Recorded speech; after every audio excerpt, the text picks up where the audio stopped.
Hello and welcome to another ASMR video with yours truly. Today is another Neil Gaiman Norse mythology book. The Children of Loki. Loki was handsome and he knew it. People wanted to like him. They wanted to believe him. But he was undependable and self-centered at best, mischievous or evil at worst. He married a woman named Sigyn, who had been happy and beautiful when Loki courted and married her, but now always looked like she was expecting bad news. She bore him a son, Narfi, and shortly afterwards another son, Vali. Sometimes Loki would vanish for long periods and not return, and then Sigyn would look like she was expecting the very worst news of all, but always Loki would come back to her, looking shifty and guilty, and also as if he were very proud of himself. Indeed. 3 times he went away, 3 times he eventually returned. The 3rd time Loki returned to Asgard, Odin called Loki to him. "I have dreamed a dream," said the wise old one-eyed god. "You have children." "I have a son, Narfi, a good boy, although I must confess that he does not always listen to his father, and another son, Vali, obedient and restrained." "Not them. You have 3 other children, Loki. You have been sneaking off to spend your days and your nights in the land of the frost giants with Angroba." That's not his name. Angroboda, the giantess, and she has borne you 3 children. I've seen them in the eye of my mind as I sleep, and my visions tell me that they will be the greatest foes of the gods in the time that is to come. Loki said nothing. He tried to look ashamed and succeeded simply in looking pleased with himself. Odin called the gods to him with Tyr and Thor at their head, and he told them that they would be journeying far to Jotunheim, to Giant Land, to bring Loki's children to Asgard. The gods travelled into the land of the giants, battling many dangers until they reached Angroboda's keep. She was not expecting them, and she had left her children playing together in her great hall. The gods were shocked when they saw what Loki and Angroboda's children were, but that did not deter them. They seized the children and they bound them, and they carried the oldest between them, tied to the stripped trunk of a pine tree, and they muzzled the second child with a muzzle made from the knotted willow. And they put a rope around its neck as a leash, while a 3rd child walked beside them, gloomy and disturbing. Those on the right of the 3rd child saw a beautiful young girl, while those on the left tried not to look at her, for they saw a dead girl, her skin and flesh rotted black, walking in their midst. "Have you noticed something?" Thor asked Tyr, on the 3rd day of their journey back through the land of the frost giants. They'd camped for the night in a small clearing, and Tyr was scratching the furry neck of Loki's 2nd child with his huge right hand. "What?" They're not following us, the giants. Not even the creature's mother has come after us. It's as if they want us to take Loki's children out of Jotunheim. That is foolish talk, said Tyr, but as he said it, even though the fire was warm, he shivered. 2 more days of hard travelling, and they were in Odin's hall. These are the children of Loki, said Tyr shortly.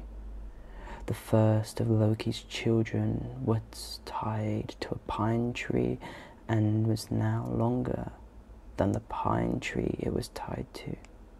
It was called Jormungandr, and it was a serpent. It has grown many feet in the days we have carried it back, said Tyr. Thor said, careful, it can spit burning black venom.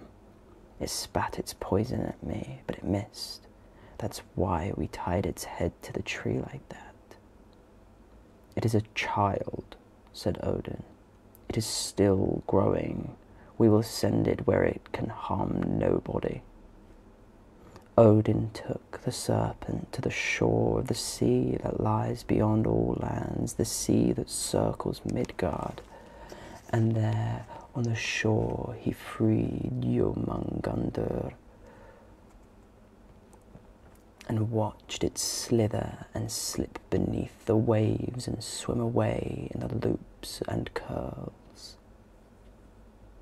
Odin watched it with his one eye until it was lost on the horizon, and he wondered if he had done the right thing. He did not know. He had done as his dream had told him, but dreams know more than they reveal, even to the wisest of the gods. The serpent would grow beneath the grey waters of the world ocean, grow until it encircled the earth. Folk would call Jormungandr the Midgard's serpent. Odin returned to the great hall and he ordered Loki's daughter to step forward.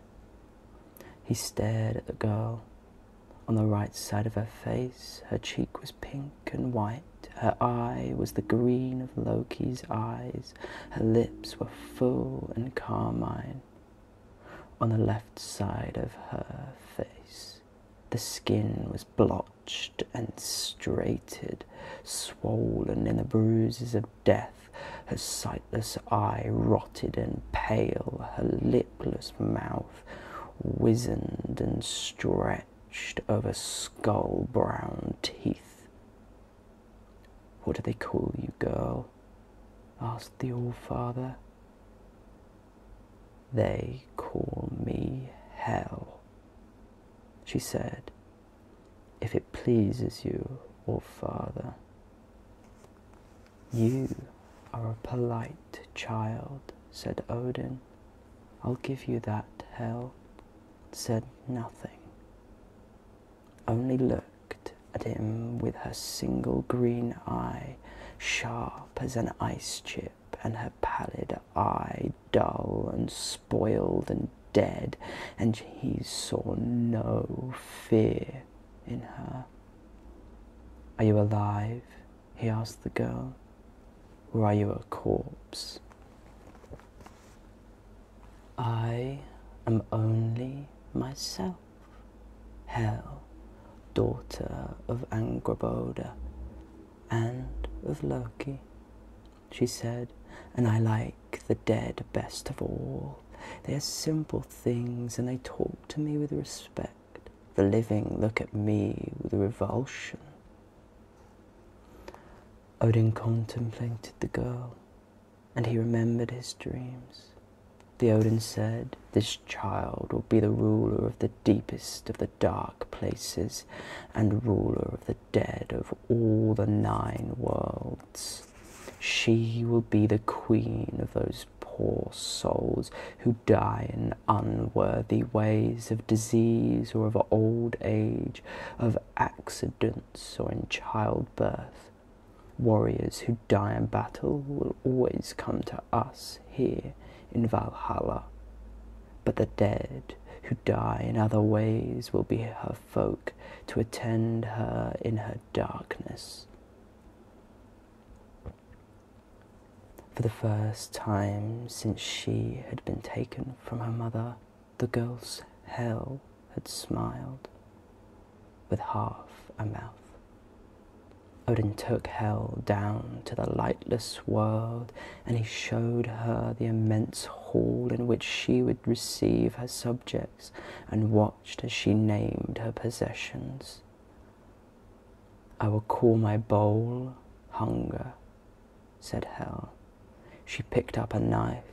This is called famine, and my bed is called sickbed. That was 2 of Loki's children with Angrboda, dealt with them. 1 in the ocean, 1 to the darkness beneath the earth. But what to do with the 3rd? When they had brought the 3rd and smallest of Loki's children back from the land of the giants, it had been puppy-sized, and Tyr had scratched its neck and its head and played with it, removing its willow muscle first. It was a wolf cub, grey and black, with eyes the colour of dark amber. The wolf cub ate its raw meat, but it spoke as a man would speak in the language of men and the gods, and it was proud. The little beast was called Fenrir. It too was growing fast. One day it was the size of a wolf, the next the size of a cave bear, then the size of a great elk. The gods were intimidated by it, all except Tyr.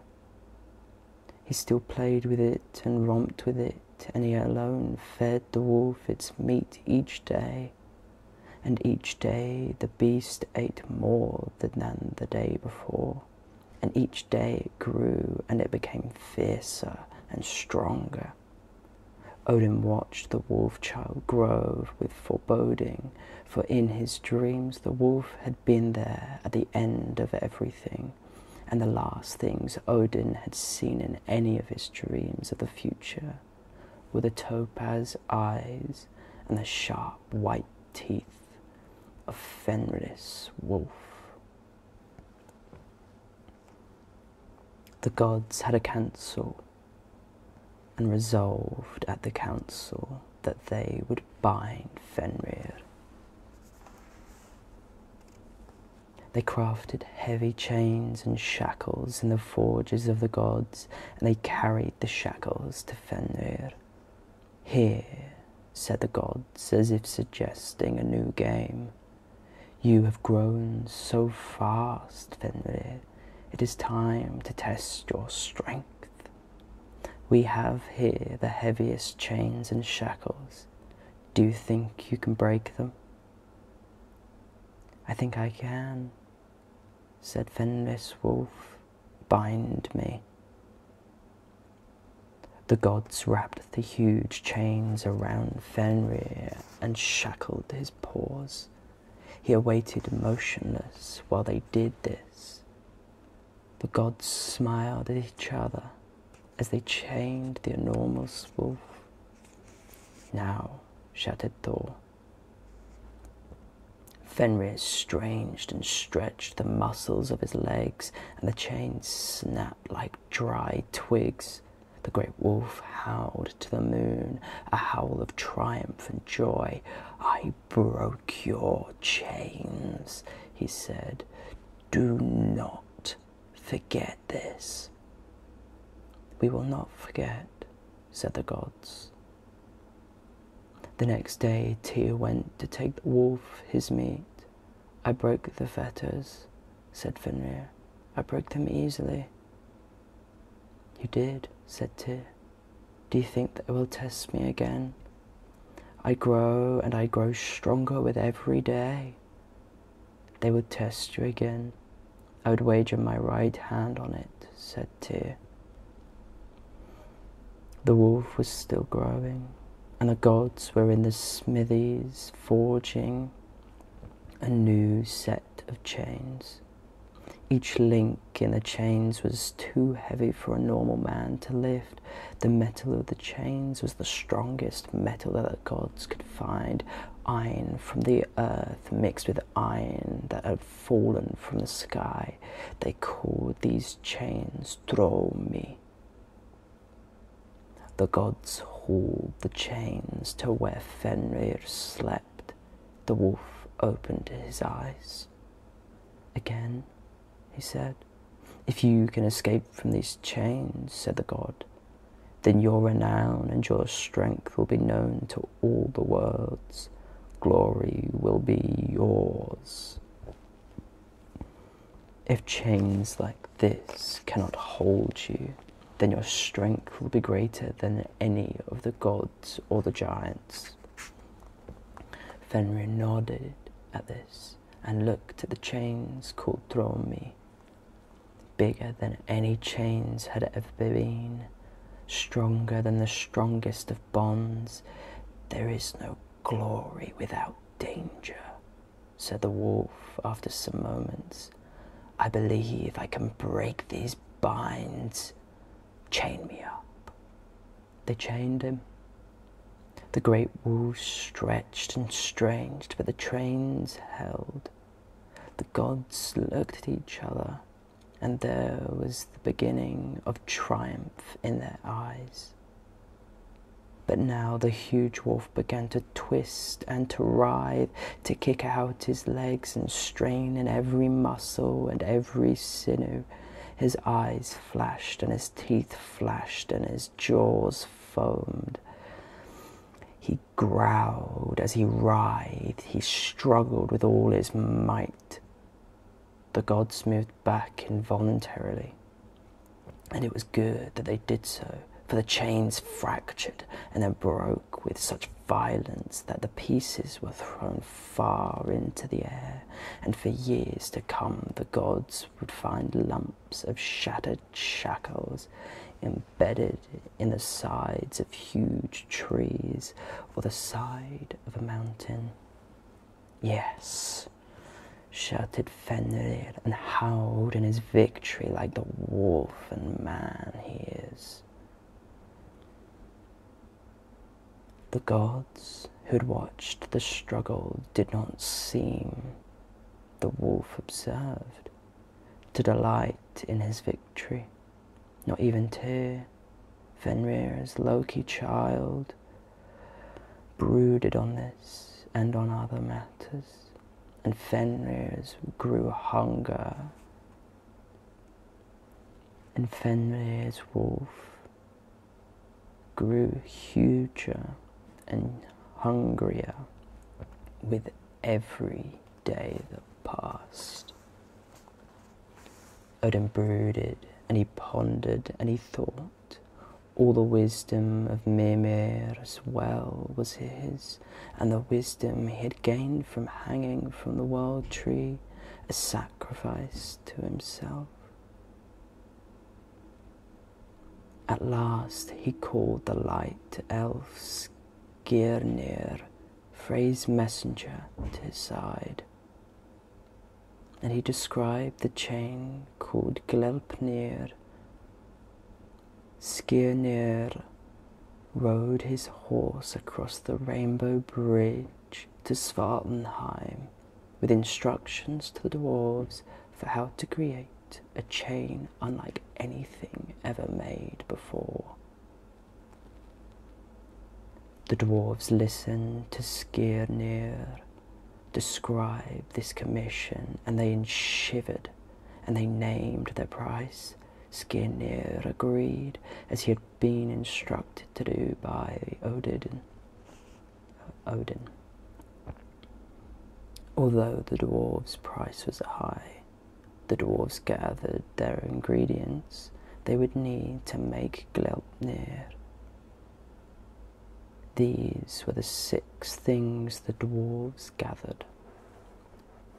For firstly, the first step chops of a cat. For secondly, the beard of a woman. For thirdly, the roots of a mountain. For fourthly, the sinews of a bear. For fifthly, the breath of a fish.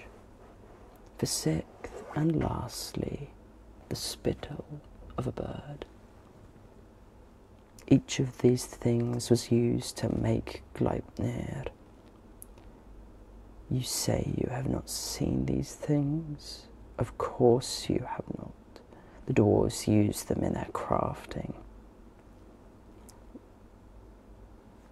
When the dwarves had finished their crafting, they gave Skirnir a wooden box. Inside the box was something that looked like a long silken ribbon, smooth and soft to the touch.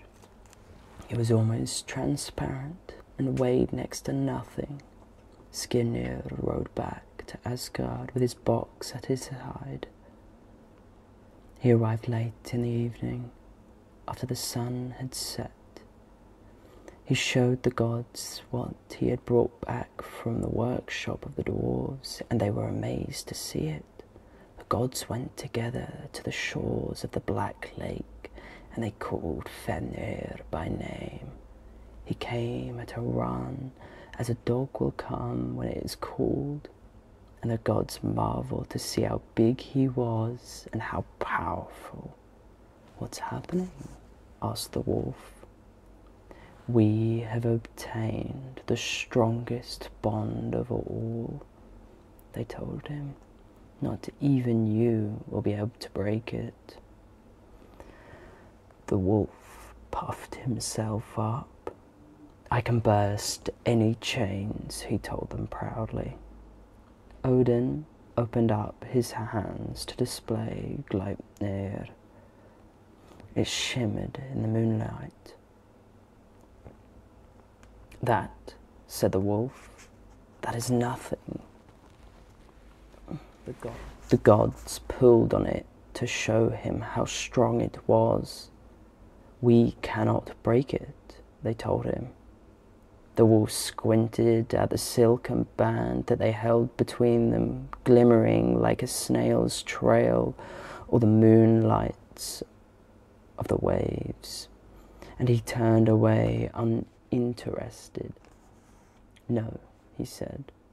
"Bring me real chains, real fetters, heavy ones, huge ones, and let me show my strength. This is Gleipnir," said Odin. "It is stronger than any chains or fetters. Are you scared, Fenrir?" "Scared? Not at all. But what happens if I break thin ribbon like that? Do you think I will get renowned and fame? The people will gather today and say, 'Do you know how strong and powerful Fenris Wolf is? He is so powerful he broke a silken ribbon. There will be no glory for me in breaking Gleipnir.'" "You are scared," said Odin. The great beast sniffed the air. "I scent treachery and trickery," said the wolf, his amber eyes flashing in the moonlight. "And although I think your Gleipnir may only be a ribbon, I will not consent to be tied up by it. You who broke the strongest, biggest chain there ever were, you are scared by this band," said Thor. "I am scared of nothing," growled the wolf. "I think it is rather that you little creatures are scared of me." Odin scratched his bearded chin. "You are not stupid, Fenrir. There is no treachery here. But I understand your reluctance. It would take a brave warrior to consent to be tied up with bonds he could not break. I assure you, as the father of the gods, that if you cannot break a band like this, a veritable silken ribbon, as you say, then we gods will have no reason to be afraid of you, and we will set you free and let you go on your way. A long growl from the wolf. You lie, All-Father, you lie in the way that some folk breathe. If you were to tie me up in the bonds, I could not escape from them. Then I do not believe you would free me. I think you would leave me here. I think you plan to abandon me and betray me. I do not consent to have that ribbon placed on me. Fine words and brave words, said Odin. Words to cover your fear at being proved a coward, Fenris wolf.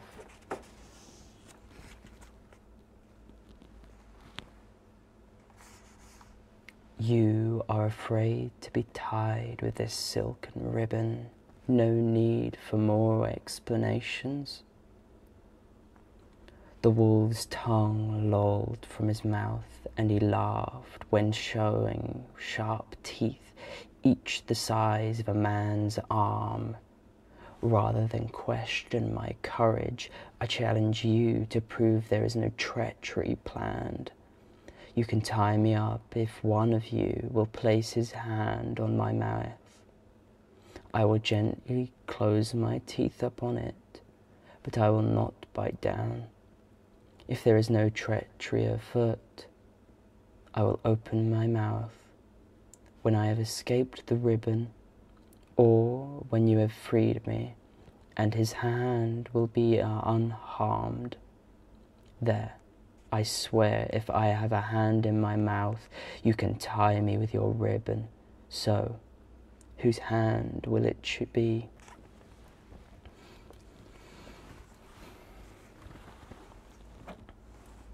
The gods looked at each other. Balder looked at Thor. Heimdall looked at Odin. Honir looked at Frey. But none of them made a move. Then Tyr, Odin's son, sighed and stepped forward and raised his right hand. I will put my hand in your mouth, Fenrir, said Tyr. Fenrir lay on his side, and Tyr put his hand into Fenrir's mouth, just as he had done when Fenrir was a puppy, and they had played together. Fenrir closed his teeth gently until they held Tyr's hand at the wrist without breaking the skin, and he closed his eyes. The gods bound him with Gleipnir. A shimmering snail's trail wrapped the enormous wolf, tying his legs, rendering him immobile. There, said Odin. Now, Fenris wolf, break your bonds. Show us all powerful you are. The wolf stretched and struggled. It pushed and strained every nerve and muscle to snap the ribbon that bound it. But with every struggle the task seemed harder, and with every strain the glimmering ribbon became stronger. At first the gods sniggered. Then the gods chuckled. Finally, when they were certain that the beast had been immobilized, that they were in no danger, the gods laughed. Only Tyr was silent. He did not laugh. He could feel the sharpness of Fenrir's wolf teeth against his wrist, the wetness and warmth of Fenris wolf's tongue against his palm and his fingers. Fenrir stopped struggling. He lay there, unmoving. If the gods were going to free him, they would do it now. But the gods only laughed the harder. Thor's booming guffaws, each louder than a thunderclap, mingled with Odin's dry laughter. with Balder's bell-like laughter. Fenrir looked at Tyr. Tyr looked at him bravely. Then Tyr closed his eyes and nodded. "Do it," he whispered. Fenrir bit down on Tyr's wrist. Tyr made no sound. He simply wrapped his left hand around the stump of his right and squeezed it as hard as he could to slow the spurt of blood to an ooze. Fenrir watched the gods take one end of Gleipnir and thread it through a stone as big as a mountain and fasten it under the ground. Then he watched as they took another rock and used it to hammer the stone deeper into the ground than the deepest ocean. "Treacherous Odin," called the wolf. "If you had not lied to me, I would have been a friend to the gods. But your fear has betrayed you. I will kill you. Father of the gods, I will wait until the end of all things, and I will eat the sun, and I will eat the moon, but I will take the most pleasure in killing you." The gods were careful not to get within the reach of Fenrir's jaws, but as they were driving the rock deeper, Fenrir twisted and snapped at them. The god nearest him, with presence of mind, thrust his sword into the roof of Fenrir's mouth. The hilt of the sword jammed in the wolf's lower jaw, wedging the jaw open and preventing it from ever closing. The wolf growled inarticulately, and saliva poured from its mouth, forming a river.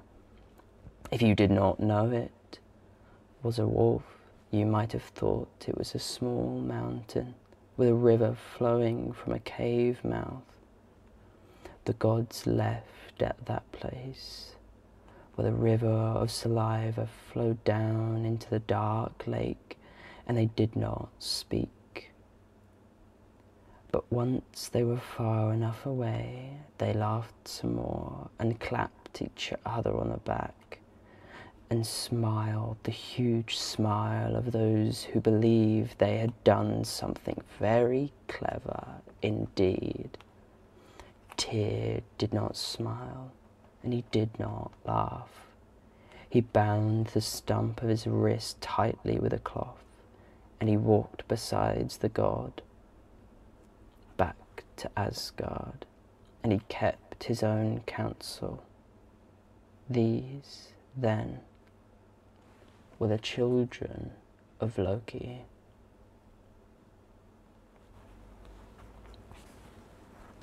And that is the story for today. The next story is the Freya's unusual wedding, which is very much so. Freya, sister of Frey, isn't from Asgard. She's an Aesir, the other, like, all nearly godlike creatures. Well, as I've had quite an awful talk back, it's made it hard to listen to myself. I'm going to have to end the video here. Thank you so much for watching. Please like and subscribe, and I'll see you in the next video.